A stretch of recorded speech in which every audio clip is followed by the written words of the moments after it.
আসসালামু আলাইকুম, শুভ সকাল। আজকে আবার বৃষ্টি আইব। এই যে আকাশের অবস্থা পুরা কালো হয়ে গেছে। আকাশের অবস্থা এত পরিমাণ কাপড় ধুইছি, আমাদের বাড়ির পিছি বাচ্চাটা বমি কইরা 3-4টা কম্বল বইরা লাইছে, বিছনা বইরা লাইছে। ওটি সব ধুইতে আসি মিশিংয়ে, কিছু হাতে ধুইতে আসি। এদিকে আবার হ্যাগো দুনিয়ার কাপড়, এদিকে আবার মেয়েরা কালকা রাইতে হস্টেল থেকে আইছে। হস্টেল থেকে আইলে তো এই 5 দিনে মনে করেন 2 বিটকেস কাপড় নিয়ে আসে। কি যে একটা অবস্থা। এদিকে আকাশের অবস্থা ভালো না। আকাশের অবস্থা ভালো থাকলে সুন্দর রোদ দিয়া দেয়, শুকায় জায়গা, পরে আস্তে ধীরে আয়রন করে লি। আর আকাশের অবস্থা যদি খারাপ থাকে এগুলো কইলে আর লড়ার জায়গায় নাই রে। গরিব মাসের কথা কেউ মূল্যায়ন করে না। বাড়ির বাচ্চাটি সব দিয়ে অসুস্থ। যখন যখন গোসল করতে যায় তখন না করছিলাম, কিন্তু কেউ শোনে না। একটা মানুষের যদি 3-4 ঘন্টা ভিজে তাহলে তো অসুস্থ হইবই। আর হইলো 1 সপ্তাহের মতো, ঈদের 1 সপ্তাহ। এখন প্রতিটা মানুষ অসুস্থ ঘরের ভিতরে।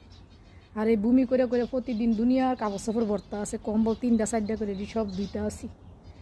সব ধোয়া যায়, বমি কিন্তু ধোয়া যায় না। মিশিংয়ে ধুইতে আসি, আধা কিছু ধুইতে আসি। কি যে অবস্থা, ওটি দেখে নিজেই বমি করে দিতে আসি। তারপরে ওই যে পরের কাম করতে হইবই। সন্তানকে আজ পর্যন্ত কিছু পরিষ্কার করতে পারিনি, অথচ পরের সন্তানকে কত কিছু পরিষ্কার করা লাগে। যে বাসায় এই জিনিসগুলো ফাটতে আছে, এগুলার গন্ধে মনে হয় বাইর টিকা যায় না, ইন্দুরের গন্ধ আইয়ে। ঠিক আছে। আর এই যে দেখেন গাতা করছে, গাতা কইরা ওই সাইডে গেছে গাতা। ঠিক আছে, মানে ওরা এই গাতার ভিতরে ঘোরাফেরা করে, উপর থেকে নিচে বেশি ঘোরাফেরা ওরা পছন্দ করে। দেখেন পুরা মানে ইয়াটা গাতা করিয়া বুড়া লাইছে, গাতা করিয়া বাড়ে জায়গা। কালকা 2টা বাড়ে গেছিলো, দৌড়াইয়া ধরতে পারি না, 3-4 জনে মিললে দৌড়াইয়া ঘরে ধরছে। এমন চালাকি দি। আমি নিজেও অসুস্থ।